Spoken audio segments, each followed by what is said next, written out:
Hello, everybody. Welcome to Hey Joe What You Know. Delighted to be welcomed by Beth Lindop from ESPN FC. Beth, ESPN's Liverpool correspondent. Welcome to the show, Beth. How are you doing today? Yeah, really good. Thank you. Thank you very much for having me. So, Beth, let's just chat a bit about what you do at ESPN FC first of all. I know you also used to work at the Liverpool Echo, covering Liverpool up there as well on the patch. Yeah, tell us more. So yeah, as you say, I started out I actually started out on news at the Liverpool Echo, and then sort of moved over to more sort of the whole Reach family. So did a little bit for the Mirror and sort of the Manchester Evening News, other various titles as part of the women's football coverage. So did a lot of WSL stuff, and then sort of helped out with a little bit of Liverpool men's coverage as well. And it was great. Obviously, a really exciting time to be involved in the women's game. It's growing so rapidly, and so much development there to sort of report on. And then yeah, I moved over to ESPN in November and picked a pretty good season, I think, to start full-time covering Liverpool men because they're not doing so badly. So yeah, it's I'm very, very lucky. I, have a very fun job. Doesn't feel like work a lot of the time, but yeah, it's a really, really exciting season to be covering Liverpool. Definitely. And you also you're involved in the podcast on ESPN as well. You were on it last week, weren't you? Previewing Liverpool as well. Tell us about that. There's obviously some high profile journalists on that at ESPN too. Yeah, I mean that's one of the great things about ESPN. They've got some of the absolute best in the business sort of working for them. And, it's great to always sort of link up with the lads.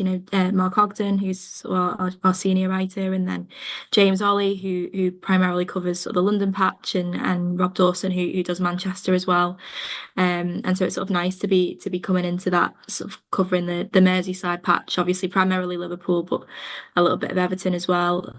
Because it's such a rich football region really. And I know ESPN were quite keen to make sure that we were servicing sort of the readership and ensuring that those clubs get the coverage that they deserve. So yeah, hopefully I can continue to do that. But it's always great to sort of to go down to our offices down in London and sort of have a little chat with the lads who obviously most of them have been doing this job for a little while. So yeah, it's always great to get their insight on things and learn from them and yeah, work alongside them. It's great. Let's chat about last night's game. Obviously, Newcastle are in the final, 4-0 against Arsenal overall on aggregate.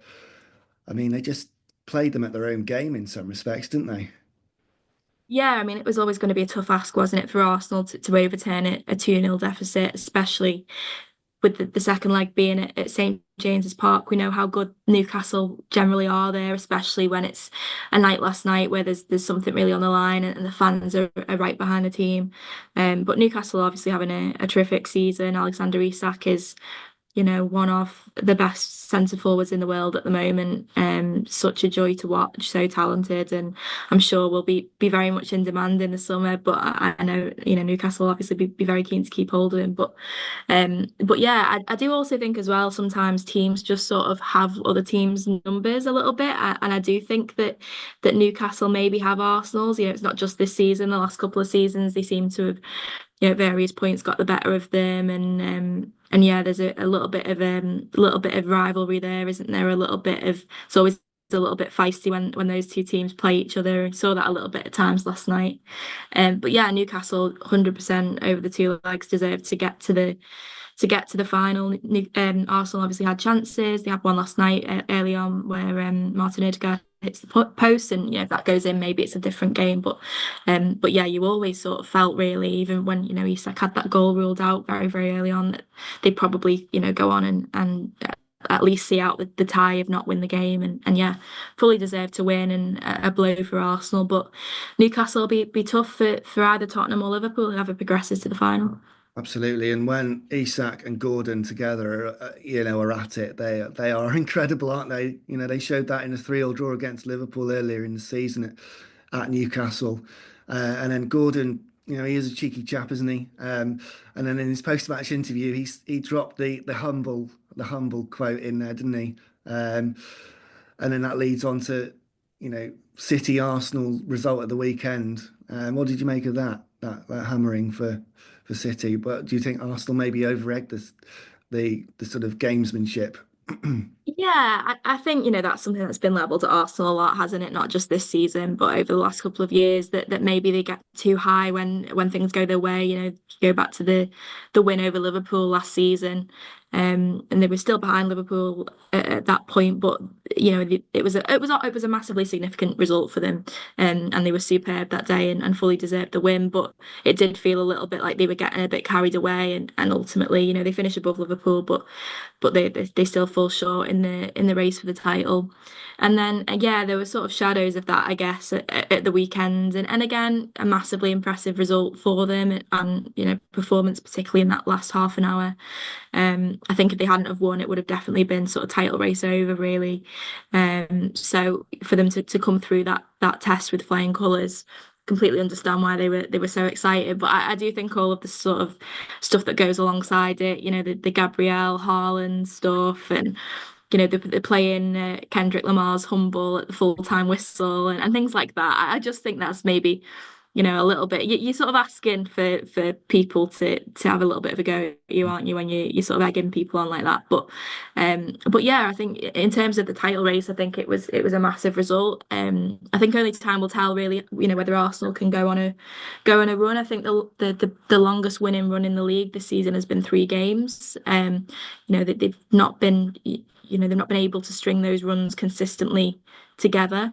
Um, so as much as it was a great performance, I think you go back to sort of the autumn and Tottenham beat City 4-0 at the Etihad. So we know City have been on the end of some pretty chastening results over the last few months. And I suppose only time will tell, how much of that was down to Arsenal being brilliant, which they undoubtedly were in the last half an hour, but also how much of it was down to City being completely off the pace as we've seen this season. I think from a Liverpool point of view, it's just plodding on, isn't it? Keep plodding on, ticking them off one by one, and no more so than tonight's second leg against Spurs, and they're going to be dangerous because they're going to have.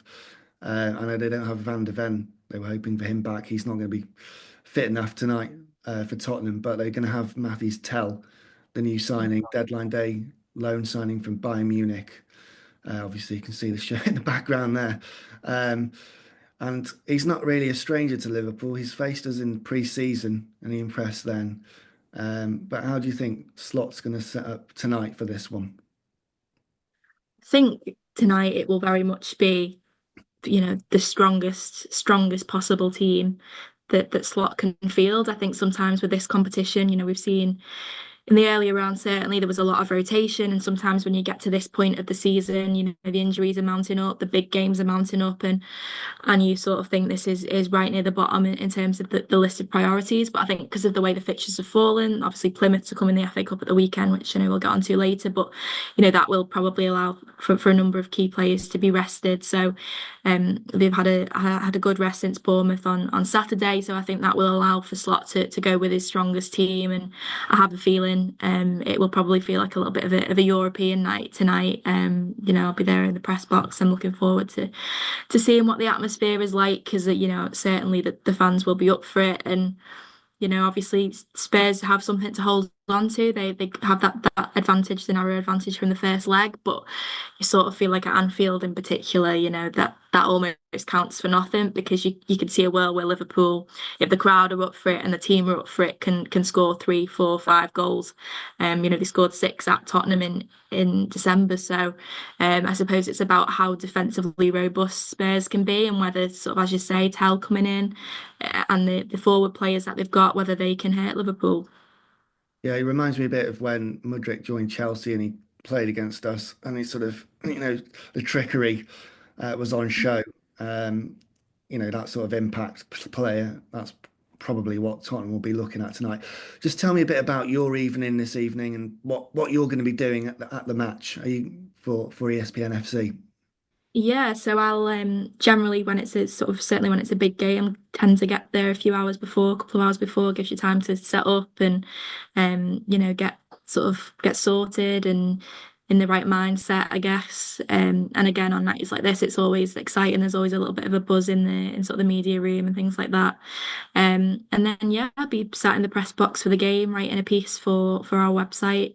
Um, and yeah, we'll just sort of probably be a feature on, whatever transpires, whether it be Tottenham sort of battling to a valiant win or a valiant win on aggregate, certainly, or whether Liverpool are able to turn it around. So yeah, they're always busy evenings because then you have your post-match stuff to do, and sometimes be press conference or sometimes it'd be the mix zone. But yeah, it's always a pleasure to sort of cover games like this, and when the atmosphere is lively at Anfield, there's nowhere quite like it. So yeah, exciting. Should be a cold one, I think. I'll certainly have to wrap up. Yeah, absolutely. And have you had many interviews with Slot so far, press conferences? What's he like? I mean, from sort of a distance, he seems very calm and collected. When they brought him in the summer, it was very calm, serene, almost unveiling, and I think that's definitely suited taking on the mantle from Jurgen.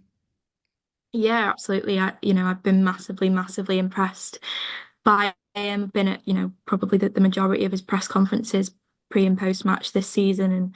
And yeah, I think calm is the word. I think I wasn't covering the club extensively during Jurgen's time, went to a few press conferences, and I think the thing that always stood out about him is he had such charisma and he was so engaging to listen to, and you could totally see why players would run through brick walls for him. And I think that was maybe the concern. When Slot came in, he obviously seemed from the get-go a little bit more understated, and you're thinking, can he sort of replicate that? And he's not like Jurgen in terms of he's a lot more composed and a little bit more understated. But I still think, and that's been the thing I've been most impressed by with him this season, actually, is he's incredibly charismatic. And I think, you see that with press conferences, it's in a different way to Klopp, but he speaks and people listen, and I still think it's one thing that always stands out to me is he often gets asked about, the pressures of being at the top of the Premier League, the top of the Champions League table, and he always sort of bats that away with, we're Liverpool and this is,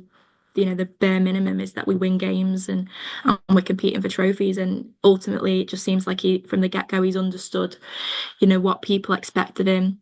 He seems, from people I've spoken to, whether it be players or whether it be, players' families or things like that over the last few months, just spoken about what an exceptional communicator he is, and how clearly he conveys what he wants to his players. So yeah, on the whole, I don't think it could have gone much better for him over the first sort of 6 months of his tenure.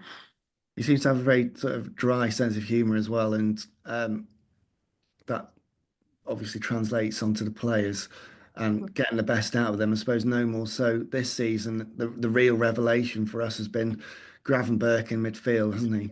And he was a deadline day signing, if I remember rightly. It's almost like they couldn't wait to get him out the door. But he's had his settling in season, and now he's really flown in this role. I mean, the way he carries the ball is just incredible at times. Yeah, he's been a revelation, hasn't he? And I feel like at the start of the season, every week he was being sort of raved about, and I think now it's almost died down a little bit. But it's not because his levels have dipped. It's just because now we've become so accustomed to him, consistently turning in 7, 8 out of 10 performances week in, week out. He's so important to this team, and I think that is the biggest compliment that you could pay him, is that Liverpool, for as much as they've got great strength and depth, I think he's one player that they couldn't really afford to lose for a prolonged period because he's so important to what they do.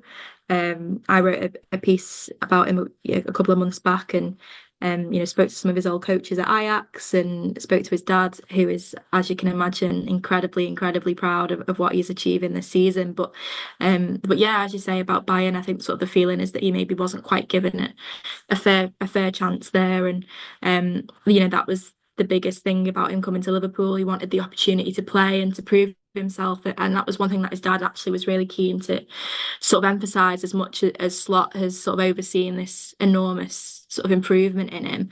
That the family still feel like they owe a lot to Jurgen Klopp, and they feel like he was integral, certainly in bringing him to the club, but also in, giving him the opportunity, the chance to bed in to this team and grow and learn. And Liverpool are reaping the rewards of that this season, and it could have been a very different story. Obviously, we know Liverpool were keen on bringing Martin Zubimendi in from Real Sociedad last summer. That didn't happen, and I think had that happened, he would have probably come straight into the first team and could have been brilliant. But it's hard to see that anyone would have been better than Gravenberch has been this season. Definitely, for sure. And I suppose Tottenham will probably hope that Matthews Tell has a similar sort of impact for them. Um, but let's go back to Liverpool's players again and the sort of big three that have been talked about at the moment. I saw a few sort of rumours on Twitter earlier in the week that Van Dijk and Salah's contracts have been sorted internally, and it's been kept quiet. Is there any substance to that, or are we still just waiting? Do you think? Yeah, I think we're still waiting. I think, one of the it's a sign of real strength, I think, about Liverpool and the sort of health that the club is in, that, it's a very tightly run ship, and very little gets out of that dressing room, which as a journalist sometimes is quite hard, but in terms of a club, it speaks of a club that is in really good shape. So yeah, it's been sort of hard to really get an idea of what is happening with the contracts.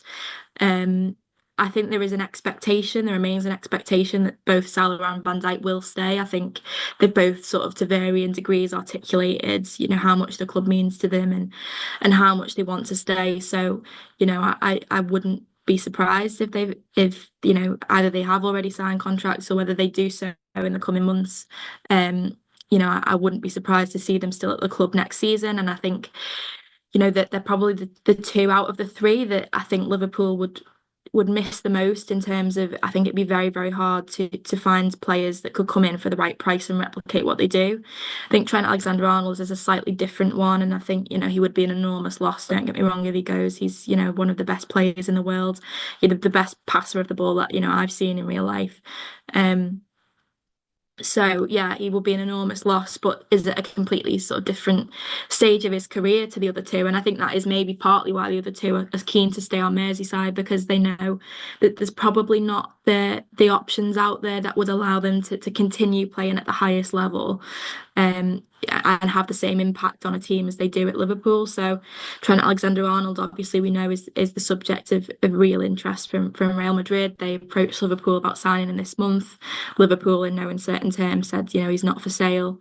So yeah, who knows? Who knows? I mean, it's a difficult position for the club to be in, because, you know, if two of them sign or one of them signs and the other two don't, then that only sort of increases the pressure on the player that doesn't sign or the players that don't sign. So I don't envy the people who have to be in charge of communicating that information to the public. But yeah, I mean, time is ticking, so we will know sooner rather than later what the outcome is for all three. Yeah, it's an interesting predicament, isn't it? I mean, should the worst happen and all three of them end up leaving Liverpool, they leave a gaping hole, don't they? Throughout the spine of the team. Let's be fair. Who could we get to replace them? Who should they be looking at? I'm sure Richard Hughes and the scouts are all over the place, but have you got any players that you'd like to see at Liverpool next season? You know, I think in terms of replacing those three, I think it's a virtually impossible job. I'm not saying that Liverpool couldn't bring in real quality players, because, you imagine that they'll be going into next season potentially as Premier League champions, maybe even as Champions League winners, or certainly having, progressed well in both of those competitions in the Champions League places.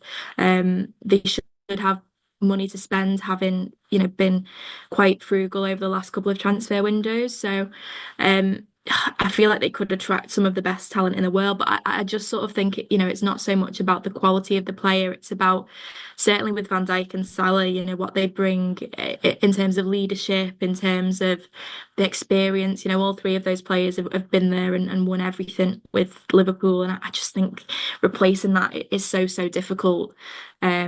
And Salah has been obviously Liverpool's main source of goals for 7, 8 years now, and so I think if he were to leave, it would maybe have to be a little bit of a shift. Maybe rather than having your main source of goals being on the right hand side, you invest big in a centre forward, Isak, for example. Although, as I said, I'm sure there'll be stern competition for his signature. But he's a player I think any club would love. Um, the centre back at Bournemouth, Dean Huijsen, who played at the weekend, he looks like a real talent. But again, he's been talked in some quarters of being sort of the next Virgil van Dijk, but he's still only young. He's still only got a year's experience in the Premier League, so it'd be a big ask to ask a player like him to come in and replicate what Virgil brings sort of as a leader as well. So yeah, I think all three really, but certainly Van Dijk and Salah are pretty irreplaceable, which maybe I guess makes Liverpool's hand in terms of negotiations a little bit weaker. Yeah. Watch this space, as they say. Yes. Let's just have a quick nod on Plymouth at the weekend. Should Liverpool progress tonight, um, they'll have the Carabao Cup final potentially to look forward to. Um, will the FA Cup continue to be a priority, or will the emphasis really shift towards the Merseyside derby and solidifying that gap between Arsenal on Wednesday next week? Yeah, I think sometimes, you get a little bit of luck in a season, and I just sort of think the way that the fixtures have fallen, this week in particular have been quite favourable. As I said, they've had a rest from Bournemouth at the weekend, and you imagine that a lot of the players that start tonight probably won't feature heavily on Sunday, so it sort of does allow for a little bit of rest and rotation, and then again, you'll obviously it'll be the strongest team next week for the derby. So that's sort of benefited Liverpool this sort of run over the last sort of 10 days or so. Um, but yeah, I think, Liverpool, as Slot has said many a time, they want to win every game that they go into. There'll certainly be an expectation that they'll win that one on Sunday, even if they make a lot of changes. I think the beauty of the Carabao Cup is that it's all sort of done and dusted by late February, early March. And, once you get to this stage, you sort of think, well, you might as well go all the way and win it. It's only another game from this point. Whereas obviously there's still a little way to go in the FA Cup. And, I know certainly some fans would probably maybe rather be out of it and focus on, I guess, sort of the bigger honours. But then again, it's Liverpool, and Liverpool should be challenging for every trophy really. So yeah, I think they'll absolutely want to win that one on Sunday. And then maybe if they get another favourable draw in the next round, it will allow for those players, those fringe players, to get a few more minutes. But I think very much at the moment, I think because of the stage that Liverpool have got to in the Carabao Cup, the FA Cup's probably fourth on the list of priorities at the minute. But yeah, I think should be a good game, should be a chance for the likes of Harvey Elliott maybe to get a good run out. Federico Chiesa, who was out in Eindhoven last week. I'm really, really impressed with him in that game. Completed his first 90 minutes for the club, which is really positive. So yeah, a chance for those players to get some minutes under the belt. Absolutely. And in terms of Everton, obviously David Moyes has gone back, steady. Well, I'm not sure if he'd say steady the ship, but he's tweaked a few things and they look like a totally different outfit, don't they? I, I used to cover West Ham quite a bit and used to go down to Moyes' press conferences, and he's impressive there. And he just seems to have a bit more of a calmer aura now, and it's definitely rubbing off on the players. I think it's going to be a really tricky game, isn't it, against the Blues next week, next Wednesday. Yeah, it's always a tricky game, especially at Goodison. Liverpool's record there hasn't been great. Wasn't great under Jurgen Klopp. Last season was an awful performance, really, by Liverpool. It was one of the worst that I can remember sort of being present for. And Everton really played on the emotion of the crowd, and they were excellent that night, fully deserved the win. I think, Moyes being back, yes, it does make them a different team, but I still sort of think even had Dyche still been there, it would have been a really tricky game because it's the last one at Goodison Park. It's obviously been postponed and moved, so it's under the lights. So that adds another sort of level of anticipation and emotion around it.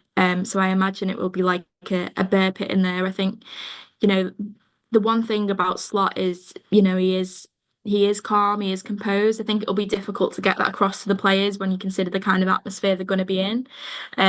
But you just sort of think, it sounds daft because it's the case in most games, but certainly next week, I think the first goal will be crucial.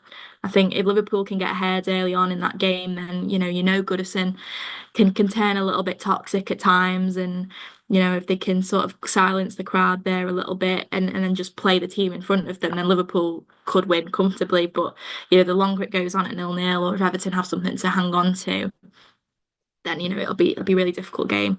Yeah, I think it will. I mean, just in terms of that stadium move for Everton, do you think that's a good thing going forward for them? Obviously, Goodison is, like you say, it is a bear pit. It's going to take them a while to adjust, like West Ham did with the London Stadium going there from the Boleyn. What are your sort of thoughts on that? Yeah, I mean they needed change. Goodison is, it's a gorgeous old stadium. It is sort of almost on its own in terms of the history that it has, and sort of how authentically sort of English football stadium-y it feels when you're inside it. But it is sort of in desperate need of renovation. Um and so I think they either needed a major refurbishment or to move. And I think as much as I agree, I think it will take them a little bit of time to adjust to build and to generate an atmosphere. And I still think, they'll find it hard to replicate that because I think Goodison is unique. But I do think on the whole, I think it's a positive move. I've not actually been inside the new stadium yet, but I've driven past it a fair few times, and it is, it's super, super eye-catching, and be very cold with the wind coming in off the Mersey, but it'll be really, really impressive. I think for the city as well, it's great to have another venue like that. And I'm sure, as the Everton fans like to remind Liverpool fans of, it's now three stadiums that they've built in the city. So but yeah, I think on the whole it's the right move in terms of attracting players as well, and generating revenue. I think that'll be a help. So yeah, as much as I think it's sort of left them a bit hamstrung financially at times over the last few years, I think in the long term it was probably the right move. Well, and let's just talk about the WSL. And because you cover the WSL a lot, I was there on the media day back in before the season started in Birmingham. I think we got through about 24 interviews of the managers and the players on that day. Yeah, Liverpool and Everton, it's fair to say it's been a pretty modest season so far for the pair of them, hasn't it? Seventh and eighth, respectively.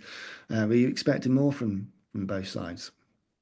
I think from Liverpool's perspective, it was always going to be a difficult season because I think, they did so well last season, defied expectations, finished fourth, finished above Manchester United, who'd finished something like 31 points ahead of them the previous season. So, for them to be able to replicate that or to go one better than that, and break into the Champions League places was always going to be a massive ask. And so I always did sort of worry a little bit that whatever they did this season, it was probably going to feel like a regression. I think they've been unlucky with injuries. They've had a lot of key players out. Sophie Roman Hogg, for example, who was great for them last season, has been out for a prolonged spell, and they've missed her. Um, I think it's not just that though. I think they have underperformed at times, and certainly earlier in the season there were quite a few games where they would go ahead, and maybe they'd be dominating the game against opposition. You would be expecting them to beat, and then they concede late on, and there's two silly points dropped, and yeah, I think the one bright spot for them has been Olivia Smith, who the club record signing from Sporting Lisbon in the summer. I've seen her play a few times now, and she's just so much fun to watch. And she's wears the number 11 for them, and it's like watching Mo Salah at times in terms of just her pure strength. That you have defenders kicking lumps out of her, and she just sort of manages to hold them off. And a sort of player who's capable of producing a moment of magic out of nothing. So she has been the bright spark. But I think they will be disappointed with where they are, and I think now with some bodies back, having made some good loan signings in the January window, I think they'll hope for a better second half of the season. Everton, I think the last few weeks have been really, really encouraging for them. I covered a lot of Everton when I was at the Echo, and so much time for them and the people at the club, because there's just been this real concerted effort from the people at the club to really try and and push up the table, but they've been so unfortunate with injuries last season. Brian Sorensen, the manager, had to start coming to press conferences with handwritten injury lists because they had that many players out. He couldn't remember them off the top of his head. So they had a rough time of it last season, and then first 2 weeks of this season they lost two players in successive games to ACL injuries. So they've had a real rotten time of it. And obviously everything that's gone on with the takeover and uncertainty off the pitch hasn't helped. They haven't had a lot of money to spend. But I think they've signed really well. I think they signed well in the summer, signed well in January, and some great results recently as well. So really pleased for them, and I do think they can have a more positive second half of the campaign too. Let's hope so. I'll just we're sort of running out of time, but Beth, but I'll just ask you quickly on Sonia Bombasta. Can she sort of, even go better than Emma Hayes at Chelsea? She was really impressive when I spoke to her that day. And then I'm going to ask you your ultimate five-a-side team. But first on Sonia, Chelsea are 7 points clear at the top of the WSL. They're flying, but obviously that elusive Champions League is still out there. Do you think they can go go and get that with Bombasta in charge?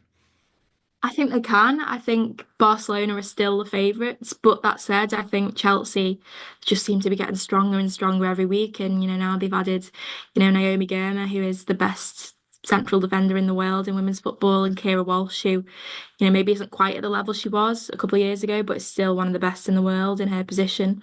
They're only going to get stronger. But I agree, I think Sonia Bompasser is really, really impressive, and sort of like the Jurgen Klopp to Arne Slot thing, isn't it? That transition from a legendary manager in Emma Hayes to someone new. There was always, question marks over whether they'd be able to maintain those levels, and the fact that they're still unbeaten. They've only drawn one game in the WSL this season. So impressive, and yeah, you just look at the depth they have, the players that they've got to come back in who've been injured as well.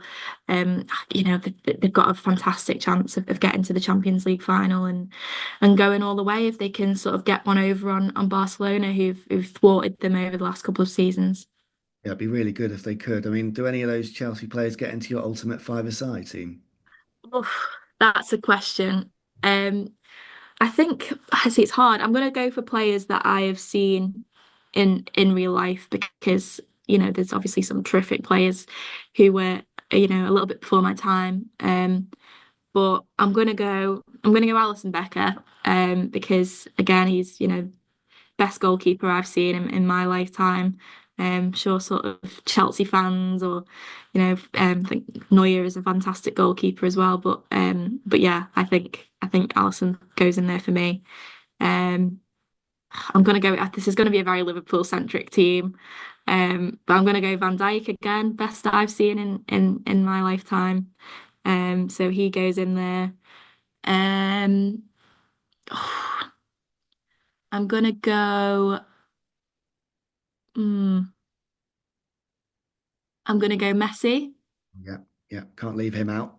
Can't leave him out. Um, I'm gonna go for Kevin De Bruyne because I think he is one of the very best that I've seen, and obviously he's had a little bit of a drop off this season.